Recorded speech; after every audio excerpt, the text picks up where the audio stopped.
Welcome back to another episode of Freedom Blueprint Podcast. I'm your host, Kristin Deese. And listen, before we jump into today's episode, I wanted to share something pretty cool that we're doing. You know, one of the biggest challenges I hear from owners across the country is in finding and developing great service managers. And honestly, that's exactly why we created Service Manager Academy. This is a 12-week program to help your managers go from top performing technicians to confident leaders. In this program, they'll learn how to lead their teams, protect gross profit margin, and create a culture of accountability and success. If you want the business to run smoother and grow stronger, check out servicemanagertraining.com. That's servicemanagertraining.com. Now, let's get back to the next episode. All right, guys, this episode is going to be pretty awesome. This is an opportunity that I got to interview. I don't know. I keep calling them the hiking tribe. And so basically there was 9 women, most of which are from the trades, that all decided to go on this amazing hike in and through the Grand Canyon. And this is really the opportunity for me to be able to, all right, so back up a little bit. There was 9 of them that went on this trip. 3 of them happened to be at Service World, so I got to interview the 3 of them. This interview is pretty cool, pretty impactful. I will tell you at the end, I think something like maybe a bug flew in my mouth, so I couldn't really say what all I wanted to say. So once the interview is over, I'm actually going to say what I wanted to say to the ladies who did this. So enjoy this episode. Again, this was filmed and recorded live in Service World 2025. Whether you're listening to this on the podcast or watching it on YouTube, I appreciate you coming and hanging out, but let's go. Running a home service business is hard. So how is it that some people make it look so easy? Well, we'll tell you. This is the Freedom Blueprint Podcast. It's always good to hear the wins that successful contractors have. But have you ever thought that the best advice would be to hear about the speed bumps they encountered, the mistakes they've made along the way? We're going to talk about the good, the bad, and the ugly. We want you to be successful and avoid the mistakes others have made. Let's get this party started. Welcome to the Freedom Blueprint Podcast. Now your host, Kristin Deese.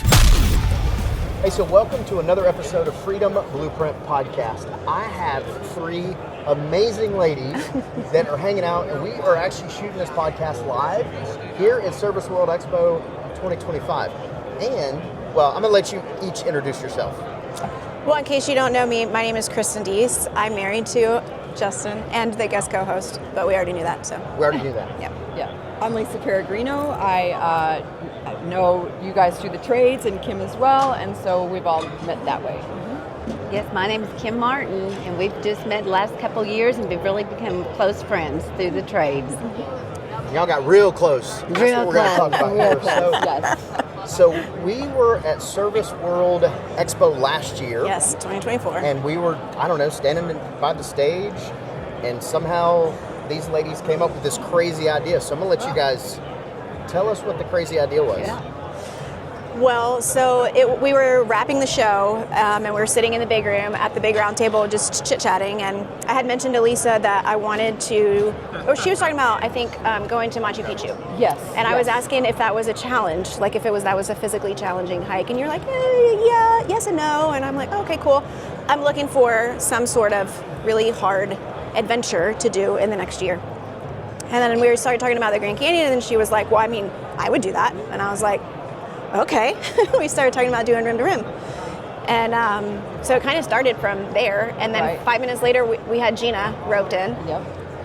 And I think too, it was, we were talking about like bucket list things that we all wanted to do, and things that my husband, and come to find out your husband, like, no, I don't want to do that. Yeah. Good for you, way to go. So we're like, okay, we have partners now that we can go and do that with. Yeah. And it started blooming from there. Would Beeford had wanted to do it? No, he loves to be in the woods deer hunting, but he would feel like there's no reason to hike unless you're going to go hike Unless you're or running deer. from something. Yes. Yeah. Or camp on hard ground. Yeah, exactly. Sleep. Why would you sleep on the ground? So essentially, what happened is we ended up over a really short period of time gathering up 8 other. There's 9 women altogether, most of which were in the trades, who all were like, absolutely, let's go. Sounds amazing. Okay. And so we had originally planned to do a rim-to-rim hike. You have to apply for permits in advance, all kinds of things. Turns out we did not get the permits that we wanted to do the rim-to-rim.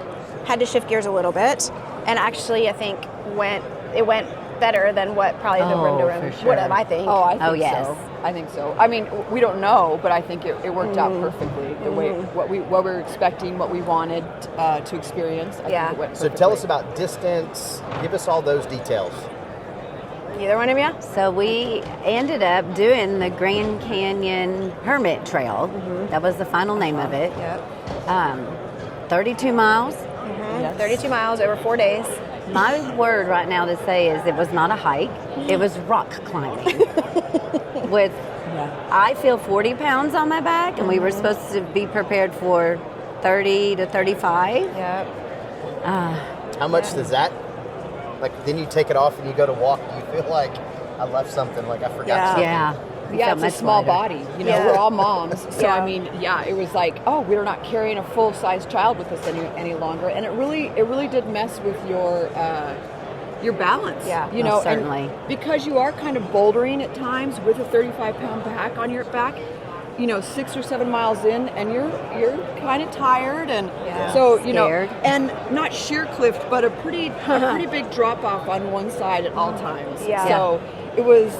If you turn just wrong, you're like, yes, right, or sliding. Anytime. Like there was times where the path was like barely wider than the width of your foot, like one foot in front of the other, and it's way up on this side and way down on that side, and a little bit loose. And I think that had I really thought about what we were doing at the moment we were doing it, I would have probably freaked myself out. Very scared. Pretty The idea was to keep your head down, don't look.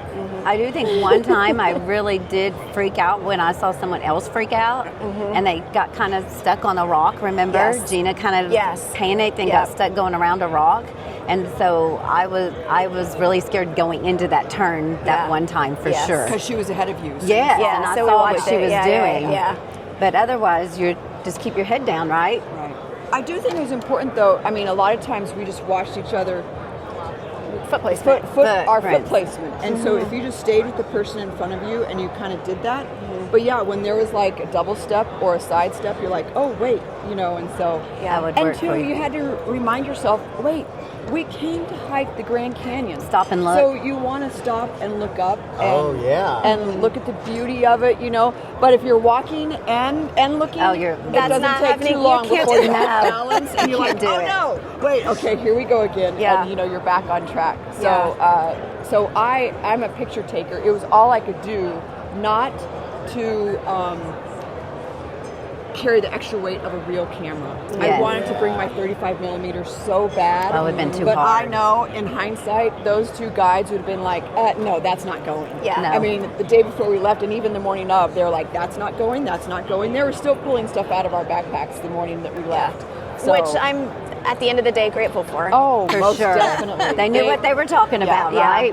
So, so 4 days, and you guys stayed in a resort, right? Yeah, totally. Slept in a resort? Yeah, totally. Our own little personal tent resort. Yeah. It was a 6x2 resort that we had to pack up and put up every single day. Yes. So, it was, but I mean, we found flat ground. Obviously, the guides who took us, they knew where we were going to be staying and all of that. So, I mean, we knew all that, but the first day we all started to put up those tents, we were all like, oh my gosh, where does how this do you go? do How it? does this go? Where are the instructions? I don't know how to do this. No instructions, and we all kind of faked it until we could help each other put our tents together. Yeah. So, Dude, a lot of teamwork though. I love that everybody's like, hey, where are you now? Let me help you put your stuff up and got people going. Especially if you were tired, you could see some step in to help somebody. So that part was beautiful. That first day we went 7 Grand Canyon miles, which in real life is like 25 regular miles. Yeah. And it was down 5,000 feet in elevation drop. And what I was thinking about the other day is that the 3 miles of Grand Canyon flat that we did really means that the 5,000 was actually in 4 miles, not 7 miles.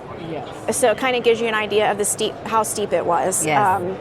And I think we were all by the time we get down to the bottom on the first day, I think we are all like, oh my God, what did we do? What did we get ourselves into? Yes. I thought every day was going to be more of that. Yeah. Yeah. So, I didn't know how I was going to get out.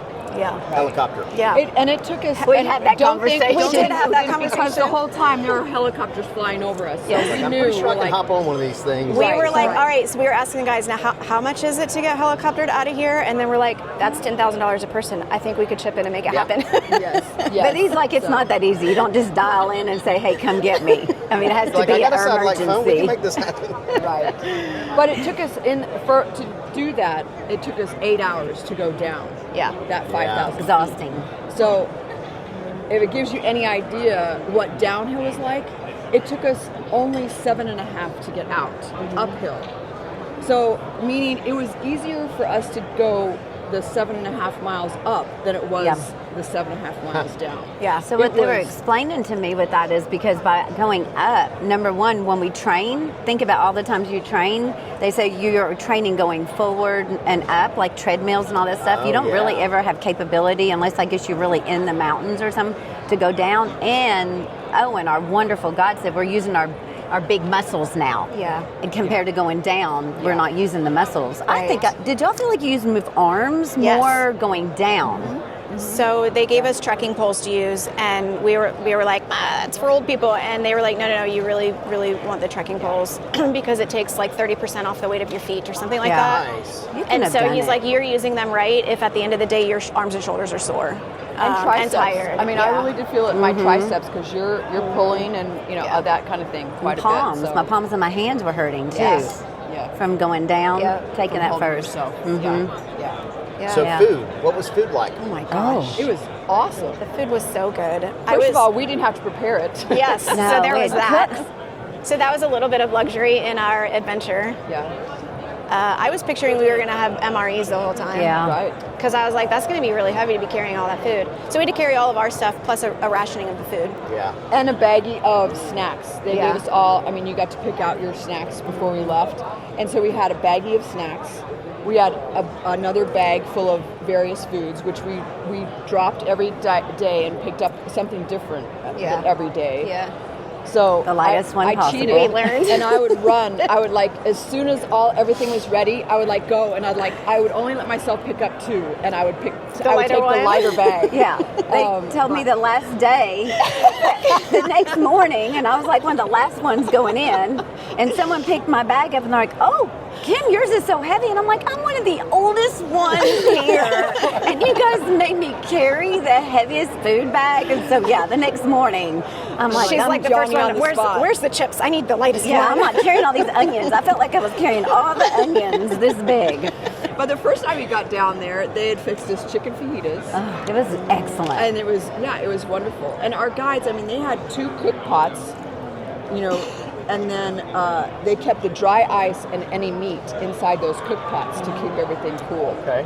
So we complained about our 35. Our 2 imagine. guides carried a lot. At least easily twice as big. So, and think about that as a guide, like you guys went on this adventure of 4 days, and then you come out of there and you're like, I am wiped out. I need a vacation. Those guys probably went right back in. They did. They're like, they don't like to come out. Like Danny was saying that she doesn't like to be at the house very often, and was glad that it was going to be raining because that would make her not feel so bad about being inside and in the house because the couple days it was going to be. Which, by the way, did you guys watch the weather? The weather, I was curious what happened. It was bad. Yes. Really we had bad. fantastic weather, and literally the next day it was awful. Because we were in Phoenix, and it rained the whole time we were in Phoenix. Yeah. So when you're talking about what her feeling was, I found when I got home that I did not want the background noise of the TV. I didn't really care to turn the radio on in my car.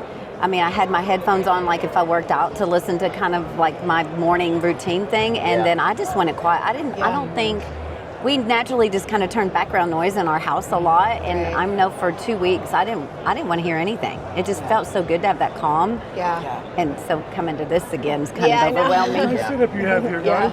Thank you. So what was, that was 4 days of, obviously the phones didn't work. Right.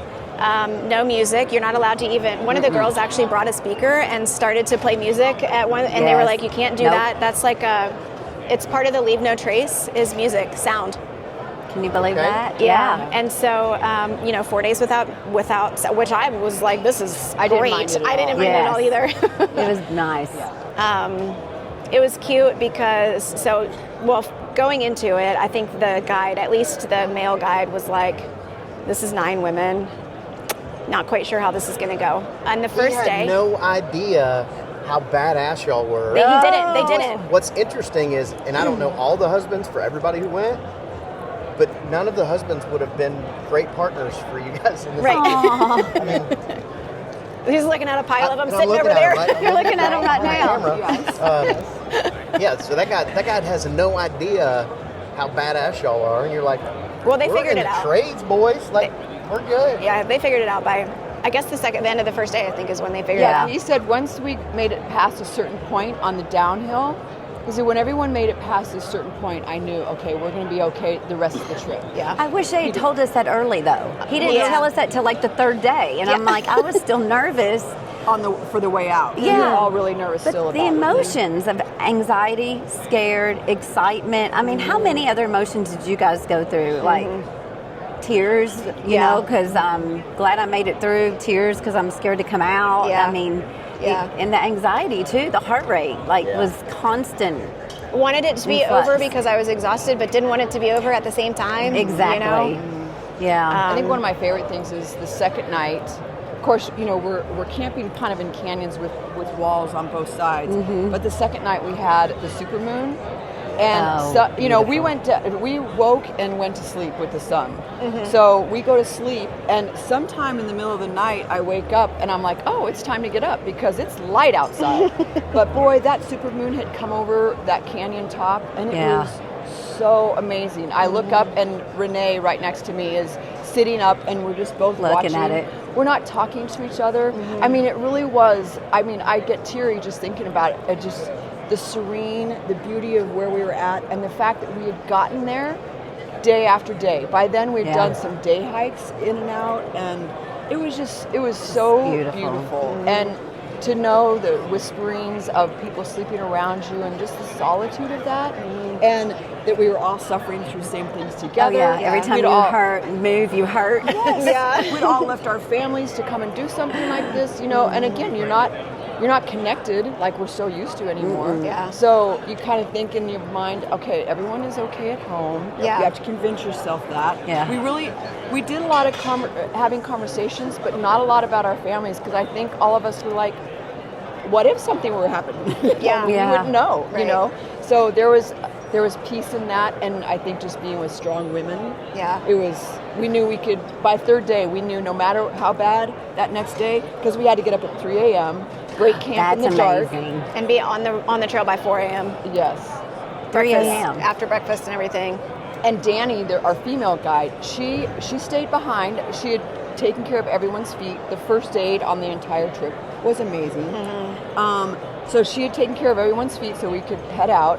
She probably was like, I don't know, 20 minutes, a half an hour behind us. Behind us, yeah. But she caught some of the best pictures of us because coming she's- through. And we had red, not white, red lights on. And so she has these pictures of us off in the distance going up the side of, just the pictures that they got for us were so great.